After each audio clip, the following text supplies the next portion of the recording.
everyone, welcome back to Sunday Live Show, and thank you so much guys for tuning in. I'm here to update you of what's going to happen on Generation The Legacy from the 26th to the 30th of September 2022 on Monday. Lucy and Didi makes a startling discovery. PELE recruits his injured friend to bribe a nurse. Tracy saved the day for her boss on Tuesday.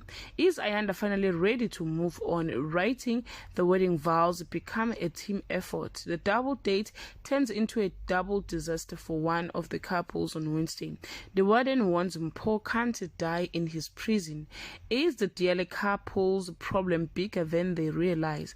Mazu draws closer and closer to a woman, but she's not the one he's marrying on Thursday.